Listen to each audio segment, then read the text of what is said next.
There's the horn and the charge is underway. Stoves go in, Outriders mount up, and Captain Kirk Sutherland southbound and out of town. Ghost Pine Environmental stirs up the environment tonight, takes to the rail. Everybody else must trail, and then you go to Vern Nolan, 2 lengths back. Vern Nolan at Denton's Canada holding court out there in that second turn, approaching on the stove rack of Kirk Sutherland with every stride as they glide down the backstretch. And then you go down to B.J. Carey, Manteo Group of Companies running third, and with a tough start tonight, Barry Hodson, Canes, Harley Davidson, going to have to rev his engine up a little bit. He's a half furlong back, the leader, and that leader right now is Captain Kirk Sutherland, that is. 3-time reserve world champion, rounding that 4th and final turn as he sets up for the home stretch drive. Calgary, it's your turn to come alive. Kirk Sutherland going for day money today with a blistering pace. Vern Nolan at 2 blanks back. The uncatchable Kirk Sutherland gets there by 2. Vern Nolan rolls in. B.J. Carey with Manteo and Boss Hog himself, Barry Hodson, and the Kane Harley Davidson.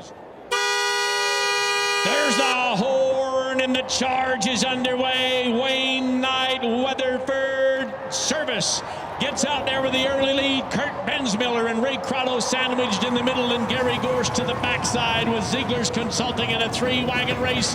A chuck wagon tsunami rolls around that first turn with Kurt Bensmiller.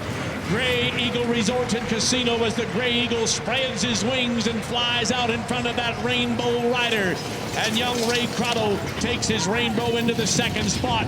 Wayne Knight dropping back on the outside with Weatherford Service, and now Gary Gorst approaching on our leaders with every stride as he glides into that third turn with Ziegler's Consulting and the BP Canada Outriders in hot pursuit. And here comes Kurt Bensmiller flying around that 4th turn. Grey Eagle Resort Casino, the young second generation Dewberry Rocket, fires at the wire tonight with Ray Crotto charging at him from the outside. Gary Gorst to the inside, Wayne Knight to the backside, but at the wire it's Kurt Bensmiller, Ray Crotto, Gary Gorst, and Wayne Knight fly in a well-driven heat number 7. There's the horn, and they're off to a nice start. Ray Midswing quick on that number 3 barrel with Jordy Fike to the outside of him, stride for stride, right alongside as they glide to the early lead. And Lane Bremner, SNC Lavalin trying to hang on to that rail position, but Ray Midswing cranks up the heat. Lane Bremner moves in with that rail advantage with SNC Lavalin, and we've got a 3-wagon race on the front end with Jordy Fike on the extreme outside, Burnett, Duckworth, and Palmer, and Mike Vegan in behind with National Motor Coach taking a tour down the backstretch. Up on the front end, it's Ray Midswing.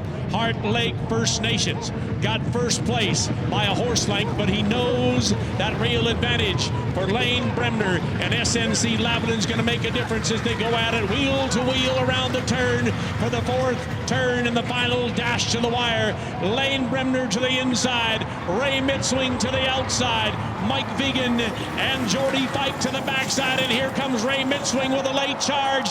He's going to get this one at the wire, half a wagon length ahead of Lane Bremner for Midswing the win. Jordy Fike had to settle for 4th, just a neck behind Mike Vegan and National Motor Coach.